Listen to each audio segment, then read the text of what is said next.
ईश्वर से बात।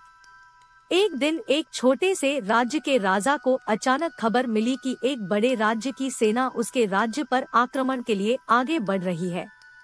वह घबरा गया क्योंकि उसके पास उतना सैन्य बल नहीं था जो उतनी बड़ी सेना का सामना कर सके।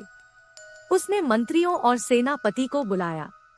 सेनापति ने पहले ही हाथ खड़े कर दिए। वह बोला, महाराज, इस युद्ध में हमारी हार निश्चित है। इतनी बड़ी सेना के सामने हमारी सेना टिक नहीं पाएगी, इसलिए इस युद्ध को लड़ने का कोई औचित्य नहीं है। हमें अपने सैनिकों के प्राण गंवाने के बजाय पहले ही हार स्वीकार कर लेनी चाहिए। सेनापति की बात सुनकर राजा बहुत निराश हुआ। उसकी चिंता और बढ़ गई। वह समझ नहीं पा रहा था कि क्या करे और क्या न करे।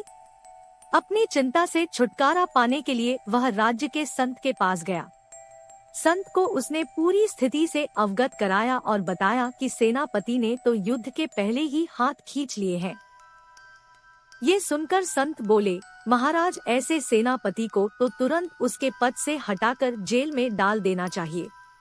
ऐसा सेनापति जो बिना लड़े हार मान रहा है, उसे सेना का नेतृत्व करने का कोई अधिकार नहीं है। लेकिन राजा चिंतित होकर बोला, गुरुदेव, यदि मैंने उसे जेल में डाल दिया तो सेना का नेतृत्व कौन करेगा? संत बोले, महाराज, आपके सेना का नेतृत्व मैं करूंगा। राजा सोच में पड़ गया कि संत युद्ध कैसे लड़ेंगे। उन्होंने तो कभी कोई युद्ध नहीं किया है, किंतु कोई विकल्प न देख उसने संत की बात मान ली और उन्हें अपनी सेना का सेनापति बना दिया। सेनापति बनने के बाद संत ने सेना की कमान संभाल ली और सेना के साथ युद्ध के लिए कूच कर दिया। रास्ते में एक मंदिर पड़ा। मंदिर के सामने संत ने सेना को रोका और सैनिकों से बोले, यहाँ कुछ देर रुको। मैं मंदिर में जाकर ईश्वर से पूछकर आता हूँ कि हमें युद्ध में विजय प्राप्त होगी या नहीं। ये सुन सैनिकों ने चकित होकर पूछा, मंदिर में तो भगवान की पत्थर की मूर्ति है, वो कैसे बोलेगी? इस पर सेना की कमान संभाल रहे संत ने कहा, मैंने अपनी सारी उम्र दैवीय शक्तियों से वार्तालाप किया है, इसलिए मैं ईश्वर से बात कर लूंगा। तुम लोग यहीं रुककर मेरी प्रतीक्षा करो। यह कहकर संत मंदिर में चले गए। कुछ देर बाद जब वे वापस लौटे तो सैनिकों ने पूछा, ईश्वर ने क्या कहा?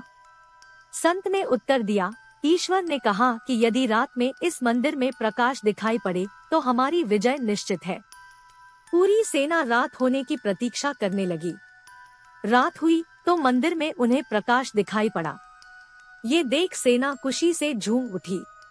उन्हें विश्वास हो गया कि अब वे युद्ध जीत लेंगे। उनका मनोबल बढ़ गया और वे जीत के मंसूबे से युद्ध के मैदान में पहुंचे। युद्ध 21 दिन चला। सैनिक जीजान से लड़े। फलस्वरूप उनकी विजय हुई। विजयी सेना के वापस आते समय फिर वही मंदिर पड़ा। तब सैनिकों ने संत से कहा कि ईश्वर के कारण हमारी विजय हुई है, आप जाकर उन्हें धन्यवाद दे आएं। संत ने उत्तर दिया, इसकी कोई आवश्यकता नहीं है। यह सुन सैनिक कहने लगे, आप कितने नाशुक्रे हैं। जिस ईश्वर ने मंदिर में रोशनी कर हमें जीत दिलाई, आप उनका धन्यवाद भी नहीं कर रहे। तब संत ने उन्हें बताया, उस रात मंदिर से आने वाली रोशनी एक दिए की थी और वह दिया मैं वहां जलाकर आया था। दिन में तो वो रोशनी दिखाई नहीं पड़ी, किंतु रात होते ही दिखाई देने लगी।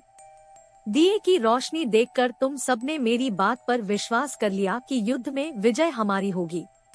इस तरह तुम सबका मनोबल बढ़ गया और तुम जीत के विश्वास के साथ युद्ध के मैदान में गए और असंभव लगने वाली विजय तुमने प्राप्त की।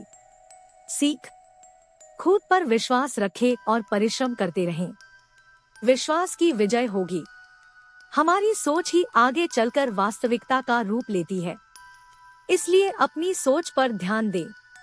सदा सकारात्मक सोचें ताकि सकारात्मक परिणाम मिले।